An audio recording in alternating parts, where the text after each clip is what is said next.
বিষ্ণু ৰাভাই কৰিছিল মানুহ কিয় উঁচা আৰু নিচ থাকিব মানুহ কিয় গৰীব আৰু ধনী থাকিব মানুহ একেই মাৰিলে চব লাল ৰক্ত ওলাব সবৰে ভোক লাগে গৰীব হলেও ভোক লাগে অশিক্ষিত হলেও ভোক লাগে শিক্ষিত হলেও ভোক লাগে ধনী হলেও ভোক লাগে বড়ো বিলাকও ভোক লাগে বা ৰাভা বিলাকৰো ভোক লাগে আদিবাসী বিলাকৰো ভোক লাগে পিয়াহ লাগে সবৰে একেই পিয়াহ লাগে কিয় উঁচা নিচা থাকিব সব মানুহ একেই এইটো বিষ্ণু ৰাভাৰ দৰ্শন আছিল জীয়াই থাকিব লাগে সবকে সবে পাব লাগে কিয় সৰু ডাঙৰ কিয় ভৰিৰ তলত ৰাখিব লাগে ৰাভা জাতি বড়ো জাতি তেতিয়া বড়ো জাতি আন্দোলন হোৱা নাছিল তেতিয়া বড়ো বিলাকৰ এনেকুৱা আছিল এই ইতিহাসটো মই আজি ক'বলৈ নাযাওঁ দীঘলীয়া মোৰ প্ৰগ্ৰাম আছে কাৰণে মই ছুটিকে কম সেই সময়ত যিবিলাক মানুহ আৰু বড়ো বিলাকো তেতিয়া কিন্তু অসমীয়াহে কৈছিল বড়ো ভাষা নকৈছিল সেই সময়ত আজিহে বড়ো ভাষা ক'বলৈ পাইছে পঢ়িবলৈ পাইছে সেই দিনত নাই অসমীয়া পঢ়িছিলে এখেতসকলে বোধে অসমীয়াত পঢ়িছে তাৰপিছত আন্দোলন কৰি পেলাইহে বড়ো মাধ্যমটো পালে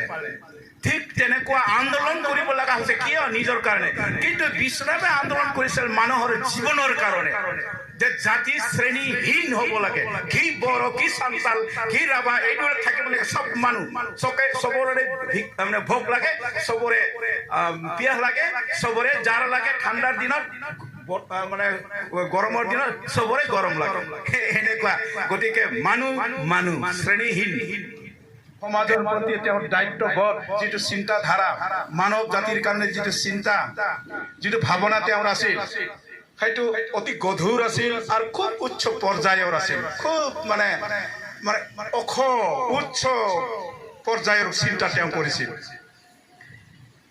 খুব সহজ কথাত মই ছুটিকৈ দুই এটা কথা কওঁ সবেই জানা কথা কওঁ যে আন্দোলন কোনে কৰে আন্দোলনটো কি কয় আন্দোলনটো সকলো সময় মানুহে কি কয় ৰিভলিউচন বুলি কয়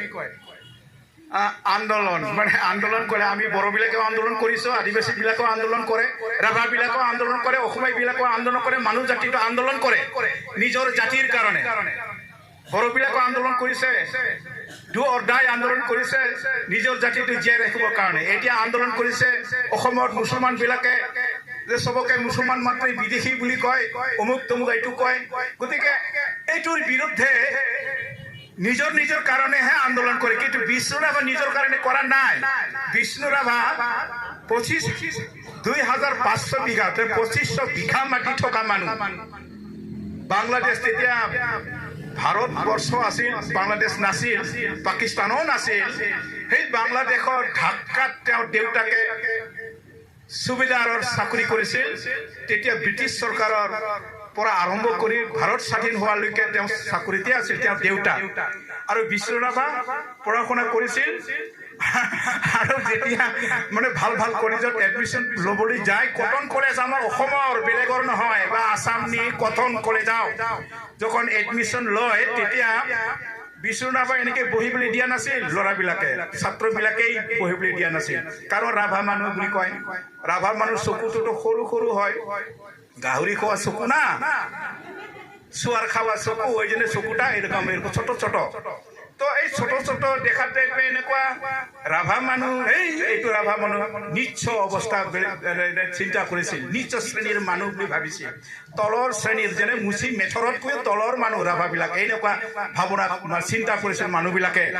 তেতিয়া অসমৰ এতিয়াও আছে সেইটো মই এইটো নকওঁ এইবিলাক ক'বলৈ অহা নাই মই ইয়াত বিষ্ণু ৰাভাৰ কথা ক'বলৈ আহিছোঁ বিষ্ণু ৰাভাৰ জীৱন দৰ্শনটো সেইটোৱে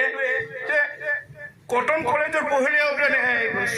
বেঞ্চত যিজন য'ত বিষ্ণু ৰাভা বহে তাত বেলেগ ছাত্ৰই নবহে একদম সঁচা কথা কৈছো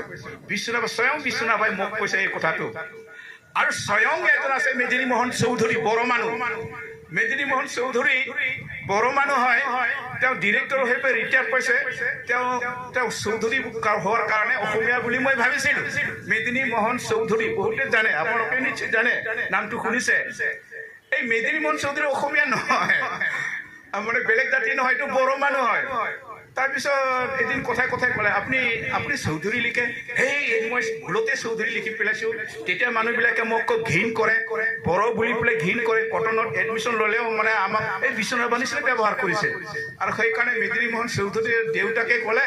যে ইমান অপমান কিয় সহ্য হ'ব লাগে আমি শৰণ লৈ পেলাই চৌধুৰী লিখোঁ বুলি চৌধুৰী লিখিছে চৌধুৰী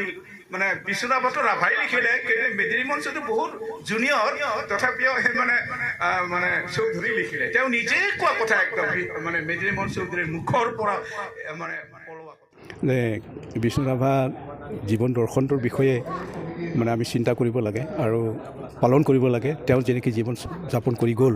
আৰু আমাক যি দি গ'ল সেইটো আমি যদি পালন নকৰোঁ সেইমতে আমাৰ জীৱনটোৰ যদি নচলে তেনেকুৱা মানসিকতা যদি আমাৰ নহয় তেতিয়াহ'লে পালন কৰিতো অকল পালন কৰি লাভ নাই সেইটোৱেই মই মানে বিশেষ গুৰুত্ব দিওঁ আৰু তো আজিৰ এই শুভ দিনত আপুনি কি বাৰ্তা প্ৰেৰণ কৰিব মই সমগ্ৰ অসম সমগ্ৰ মানৱ জাতিলৈ মোৰ এইটোৱেই বাৰ্তা যে সকলোৱে বিষ্ণু ৰাভাৰ নিচিনা প্ৰেম যিটো মানৱতা মানৱ প্ৰেমৰ কাৰণে তেওঁ আন্দোলন কৰি গৈছে